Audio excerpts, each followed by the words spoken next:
guys, and welcome back to my YouTube channel. I normally say in today's exciting video we're going to be doing blah blah blah blah, but I don't think this is very exciting. I mean, you can already see by the title, this video is going to be a health update. I feel like I haven't spoken about my chronic illness for quite some time on my channel, and that's the main reason why I started doing my YouTube videos, is to help and support people that are going through the same thing. I do have notes down here on my laptop, so if I glance down at any point throughout this video, that is why. I feel like I need to make notes on this so I stay on track and don't go off on a tangent.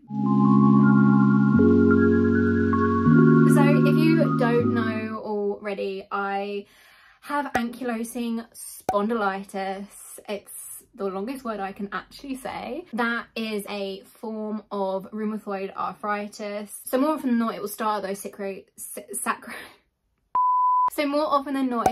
at those sacroiliac joints and then work the way up the spine into the neck, and then you also start to feel it in your fingers, your wrists, your hands, and then it will affect everywhere. And worst case scenario, if this goes untreated, you could end up with a fused spine and not being able to move and not being able to walk. Ankylosing spondylitis is known as AS for short. It is a bit of a mouthful, so yeah, I'm gonna refer to my ankylosing spondylitis as AS. Like I mentioned at the beginning, I have done videos of my whole diagnosis process. I recorded blood tests, I recorded MRI scans, not the actual scan, but before and after. Like, I had a colonoscopy, I recorded that whole process. That is what you get for documenting your illness and all the things that come with it, like a colonoscopy. And I am now on medication called Benapali, which is a pre-filled injection pen. I have to inject myself once a week, and I also have a video Inject With Me on my channel if you guys are new to injecting as well, and there's just a few tips and tricks in there that I follow to this day. I am going to do an updated one because there are new things that I have learned injecting myself, so watch out for that. But yeah, anyway, enough waffling. Hopefully you get the gist of my current situation, and now let's give you the update. Okay, so the first thing I mentioned in the intro is my colonoscopy. I had a colonoscopy last year or the year before that, I can't remember, but I basically caught COVID and it was so bad, and I think it kind of brought to the surface bowel issues. And a little fun fact, wait, maybe not so fun. So with autoimmune diseases, chronic illnesses, I'm going to flip-flop between the two. I don't know if I'm using the right word properly, but with an autoimmune disease, if you have one, it is a very, very high chance that you will get another one. So I'm expecting it, and when I had COVID, I feel like my body was a mess and just so ill and weak that the bowel issues then came to the surface, and basically I had a lot of blood in my stool, and I had a colonoscopy. Everything checked out, it was fine, there was obviously nothing there, but yeah, I'm just fully prepared that that's coming later down the line for me, which is something to look forward to.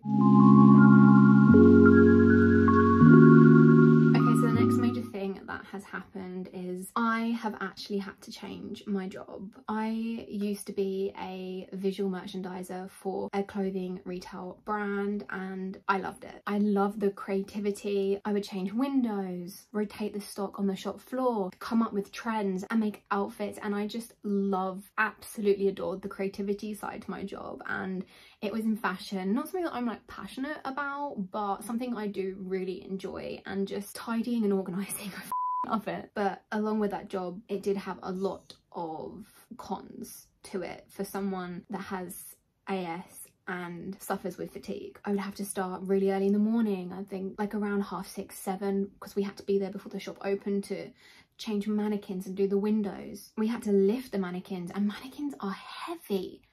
I mean, obviously I was on my feet all day and there wasn't much rest apart from my 1 hour break and maybe 20 minutes in the afternoon. It was constant, so it was very physically demanding, and I just couldn't do it anymore. I couldn't do it anymore. I got diagnosed with AS while I was still in this job, and I was just coming home and showering, eating, and just falling asleep. I had no energy, like zero energy. The fatigue was off the chart, and at this point I was just starting on my Benepali as well, so it was so hard for my body to adjust to that and just try and cope with everything. It was a lot. I just thought the best thing to do would be to change my job. I don't want to look at it as like my autoimmune disease, my AS, is controlling my life. Like, my body has changed. I need to accept that and learn how to care for this new body. And an office job where I'm sitting down all day, just 9 to 5, that was the option for me. And I am still in that job now. So grateful that I can do Monday to Friday, don't have to work weekends anymore because I'm not in retail, and I can stay awake till late at night and not fall asleep because I'm so fatigued and tired. Like, it is so nice to have that control back in my life. I'm so grateful. I'm so happy that I did it and I found the job that I'm in now.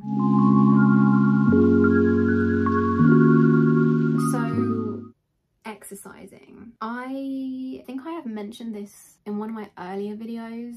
I used to teach pole fitness and I absolutely loved it. At my most fittest, I was probably doing pole for 3 times a week for 3 hours at a time. I used to teach 1 hour and then train for 2 hours, and I honestly, my body felt amazing. I felt so strong. I absolutely love it. It doesn't feel like you're working out.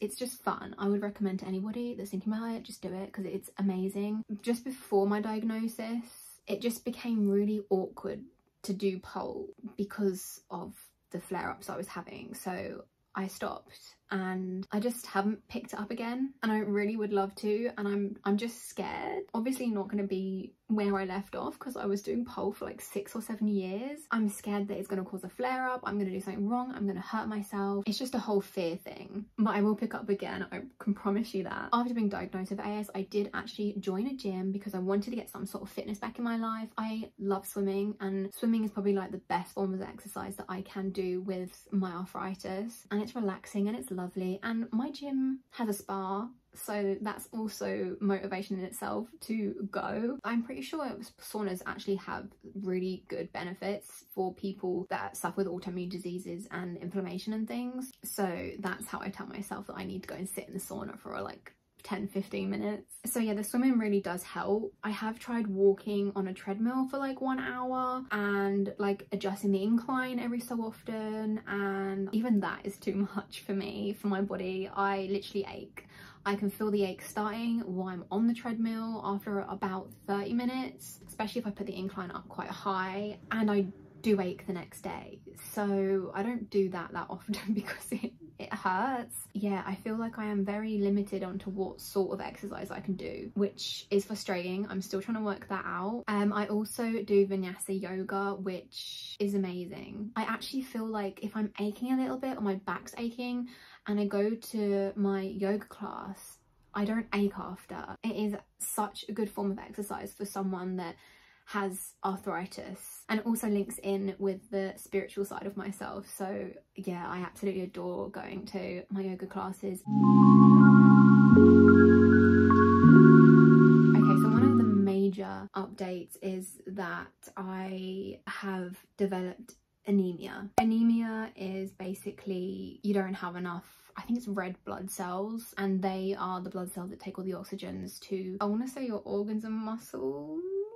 I got diagnosed with anemia this year. I think for a woman, your blood count should be 120 to 160. Mine was dangerously low. Mine was at about 84, 85. Yeah, so I was on the cusp of needing a blood transfusion, which was terrifying to me, but it did make me think about the people that do donate blood. Just gratitude came over me, and I was thinking that if I had to have a blood transfusion, how can I thank the person that donated their blood that helped me? Giving blood is such a selfless act. So if you can give blood, I would 100% do it. Luckily, I didn't need to have the blood transfusion. I am just on so much iron. My iron tablets are 210 mg. Is that milligrams? I'm so bad with measurements.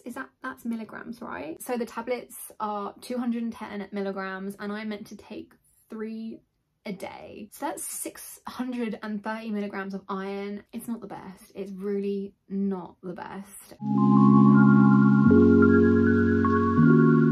So that basically is the update really. So in a whole, no bowel issues since my colonoscopy. I've changed my job. I'm still trying to find more exercises that I can do that doesn't aggravate my AS or my fatigue or my anemia. Yeah, and I have anemia. That is my little health update. And I think this video is a good reminder that when you are diagnosed with AS or an autoimmune disease, your body has changed. So take the time to learn your new body and find ways to adjust to everything, because that's the only thing that is in our control. So I really do hope that my videos on my autoimmune disease, on my really small section of the internet, does offer you guys some support and help. But I am going to leave this video here. I hope this wasn't too much of me waffling on. I really hope you guys have the best day, you make healthy choices, and I will see you guys in my next video. Thank you so much for watching.